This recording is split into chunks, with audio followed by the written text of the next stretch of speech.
Hi everyone! Diyos ko, pangalawang video ko na to. And off topic uli. Hindi na naman to tungkol sa hormones. Pero feeling ko makaka-relate yung ibang mga trans pagdating dito. Kasi I'll be talking about how I recover and how I moved forward after a heartache or a heartbreak. And 2 years ago or a year ago, nag-share ako dito na umiiyak pa ako noon. Umiiyak pa ako noon. Nag-share ako dito ng heartache ko. Hindi siya heartbreak eh. Kasi, I don't know. Basta heartache. Nag-share ako ng unrequited love. Yung ako lang yung nag-ilusyon na nagmahal, tapos maganda yung pakikitungo nung lalaki sa akin, and then ginagawa niya pala ito sa lahat. And I don't know kung sinasadya niya na after niya kunin or i-love bomb ako or kunin yung loob ko is bigla naman siya mawawala. And that's a heartache. And then I have recovered and I have tried again with a Swedish man. Tama ba? Taga Sweden. Swedish, oo. Swedish man. Parang 2 years kami nagkakausap. Kaya ako siya nagustuhan kasi matalino siya, katulad nung isa. Hindi naman matalino. Magaling magsalita. And yung isa kasi soft-spoken. Itong isa, hindi. Pero matalino. Parang, ano ba sa akin yung matalino? Bihira kasi sa lalaki yung nag-verbalize. And para sa akin, kung very articulate ka sa mga nararamdaman mo, and very rational ka, kahit kahit na-express mo yung nararamdaman mo, I think para sa akin matalino ka, and I'm very attracted of those. Hindi siya matalino, it's wisdom. Okay? And yun, attach ako sa mga ganon. So I have tried the second man 2 years. Umuwi din siya dito sa Pilipinas and it never worked out. And then I have tried again with an Italian guy. In fairness, puro sila may tsura. I have tried dun sa isa mabait, soft-spoken, ma-wisdom din. Very poetic nga eh. Kasi medyo oldies na siya. And then, pasok na pasok. Yung binibigay niya sa akin na attention, pasok na pasok sa aking mga criterias. Nagpiya-piano pa yun. Tapos, kinakantahan pa ako. Tapos, every week, may dumaan na every week, nagpapadala siya ng flowers. And itong ngipin ko. Kaya hindi ko siya makalimutan. And then, katulad nung una, pagkatapos niyang kunin yung loob ko, there is a change of heart. There is a change of heart. I don't know if it is a change of heart or change of mind. Kasi pinili niya.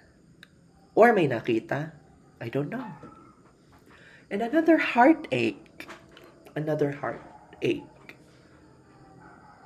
Doon ako nagsimula na, alam nyo, isang taon, yung una, ano yung Pinoy kaibigan ko, na naggusto ako sa kanya, pero hindi niya alam. Pero sobrang nasaktan din ako doon. Kasi bigla na lang niya akong hindi kinausap. After noong mga mga attention, ako rin naman, nagluwayo na din ako. Kasi syempre, nung that time, very ma-pride ako na kung ayaw mo sa akin, ayaw ko rin sa'yo. Kung hindi mo, nire-reciprocate ko lang. Pero masakit. Alam niyo yun? Itong pangalawa, kuhang-kuhan niya ang pagiging narcissistic. Oo, hanggang ngayon, chinachat pa rin ako. But ako, hindi ko siya blinak, pero I never replied. Because I know he's a narcissist. And gusto ko siyang turuan ng leksyon. Dahil, kung ibablock ko siya, ako yun. Pero kung hindi ko siya re-replyan, hindi ko ibibigay sa kanya yung hinahanap niyang attention or hinahanap niya para ma-boost yung kanyang ego. So, I'm not replying. I'm very strict to myself. And I know, kailangan ko yung sundin. Yung sa isa, wala.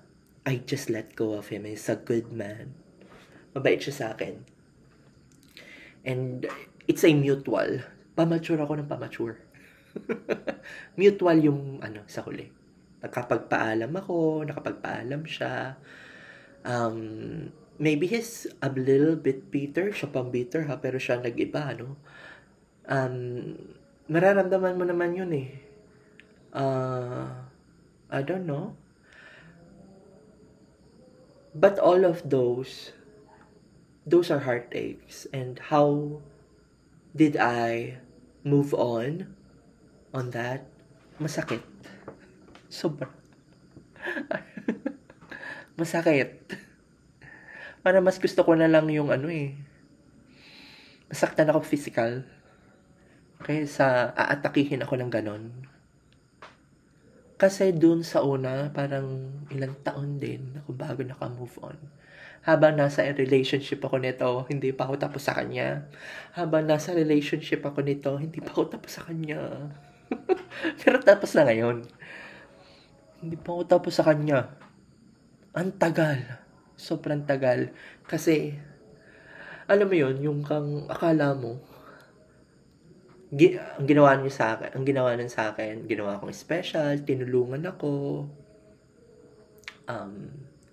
Hindi brother yung tingin niya sa akin. Kasi hindi pa ako trans noon. Hatid, sundo, sinasamahan ko rin naman siya. Sinusuportahan niya ako, sinusuportahan ko rin siya. Tapos siya pa may sabi na, alam mo, hindi mo na kailangan ng boyfriend. Ganyan. Ano ibig mo sabihin? Parang ganon, di ba? Kaya naman itong si girl, ano ibig sabihin nun? Or sasabihin yan minsan, alam mo, minsan kahit busy ako, ikaw talagang kausap ko. Ano ibig sabihin nun? Kaya aasa yung tao dahil sa mga sinasabi mo. Pa-fall, in short. Ako naman na-fall sa bitag niya. Pero, what I have learned is to be sure of myself. Is to heal. Kasi, doon sa mga pinapakita niya magaganda naman ang pinakita niya. Pero, na-discover ko sa sarili ko na meron pala akong isang side na kaya ako na-attracts dun sa mga binibigyan ako ng attention is because I am very attention seeker. That time. Attention seeker ako kasi naniniwala ako dati na hindi ako espesyal. Meron ako dating daddy issue. hindi ako napapansin ng iba, or hindi ako pinakikitunguhan ng ibang mga tao nung kabataan ko ng ayos ng iba. And yun yung tumatak sa akin, na naapektuhan yung character ko, and nagkaroon ako ng anxious attachment, na kung sino ang magbigay sa akin ng atensyon, yun na. Makukuha mo na ako. Parang ganon. Pasok na pasok ang ginawa niya. Hindi ko siya masisi. Because I don't know if it is intentional or not. But even if it is intentional or not, it is a responsibility of a person na kapag nalaman mo na may gusto na sa'yo yung tao, hindi mo na paaasahin. Hindi ka na magbibigay ng or you go be an adult to explain to him or her na, uy, baka nami-misinterpret mo yung ginagawa ko ha. Ginagawa ko yan para sa lahat. I think it's, even if it is intentional or not, na ma-fall sa'yo yung tao, because yung mga yung ginagawa mo, if it is common to you, you need to explain, or you need to explain para hindi na masaktan. Pero anong nangyari, naku, tuloy-tuloy siya. Tuloy-tuloy siya hanggang niretract niya. I don't know why, because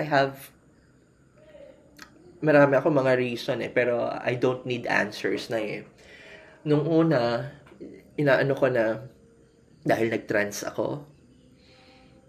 Number 2, dahil nakuha ko na yung niche ko. Kasi same industry kami dati, na ako todo support sa kanya. Siya na naman na sumuporta. May mga natutunan din naman ako sa kanya. And that time, kailangan ko siya. Na I think na I am very thankful for him. Without any bitterness, I am very thankful of him because that time, siya yung taong dapat kong makasama. Siya yung, because during that time, I'm in a darker area, should I say? And nagpapasalamat ako na siya yung kasama ko that time. Na he gave a light and he gave opportunity for me to discover my niche, my potentials. Kaya nga, Diyos ko po, fall na fall ang bakla. Noon. Pero ngayon, paano ko nak-move on? I just need to heal my anxious attachment.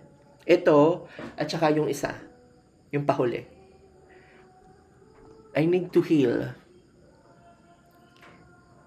Hindi ko sinasabing heal na ako. But I'm in the process of healing. Hindi dahil gusto ko sila pa rin hanggang ngayon. I have chosen not to engage with them. I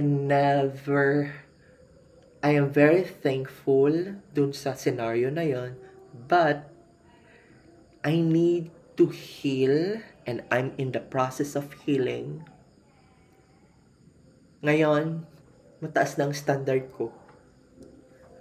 Mas mataas ng standard ko, and right now I'm enjoying my company. Hindi ko na ito yun na hindi ko na inaasa sa ibang tao, sa pangyayari, yung emosyon ko na mararamdaman ko. I will not be happy because of a certain person. I will be happy and I will be joyful and glad every day because of me. Not to those person. Yes, nagbibigay sila ng kasiyahan, kaluwagan sa'yo, but the most important thing is you're giving yourself every day a reason to be joyful. Ba't ko sinabing joyful, hindi happy? Because I think being joyful every day is mas mas mas achievable. It's very impossible to be happy every day because of constant changes in this world. Because of those scenarios that will not be for you, not be on your side always. So there's no reason to be happy every day. But there is a reason to be joyful or glad. Kasi kung tatanungin niyo ako kung am I happy with my life, I am not always happy, but I am joyful and glad facing my life every day. For example, concrete example, maligaya ako at nagagalak araw-araw. Kasi kahit gumigising ako na meron pa rin akong nararamdaman na hindi pabor sa akin, masaya ako dahil, at masaya ako dahil, at masaya ako dahil. Siguro, yung pagiging happy is kapag may na-achieve ako, happiness yon. Biglang mawawala. Hindi permanente. Pero when you are joyful, when you are glad, that's constant. Gets nyo? You can research about it. Right now, I'm in the process ha. Lagi ko sinasabi, I'm in the process. I'm in the process of acknowledging all my emotions, acknowledging me, enjoying my time alone, enjoying my company. And those heartbreaks, there are times na nabibitter ako. Inaamin ko noon. Lalo-lalo na nung una. Ay, Diyos ko, ang dami kong iniyak. Hindi ko pinagsisisihan yun. Or, hindi ako na-embarrass. I think that time kailangan kong i-process yung emotion na yon. Kasi kung hindi ko ma-process yung emotion na yon, hanggang ngayon, nandun pa rin ako sa madilim na lugar na yun ng buhay ko. Pangit. Kasi kung that time may closure or closure, kung that time inexplain niya sa akin yun, mas ma-anxious ako. Pero it's better for me na hindi na lang siya bumalik. It's better for me na hindi siya nagparamdam because I have developed my sense of healing sa sarili ko. Lahat yan. Napagtagpi-tagpi ko, kailangan ko talaga maranasan yung lahat. And hindi ako magiging ganito kung hindi dahil dun sa 3 lalaking yun. And right now, isa na lang ang panalangin ko. There are times na sabi ko kay Lord, sa bilyong tao dito sa mundo, wala ba akong makakamatch? But, yung panalangin ko, Lord, kung hindi ngayon, kung hindi man ako makakita, or hindi ako makatagpo, or walang makatagpo para sa akin, sana, by that time, hindi ko hanapin na makisalamuha ako doon sa taong yon, na mag-iiba yung perception ko ng kaligayahan. Sana, by that time,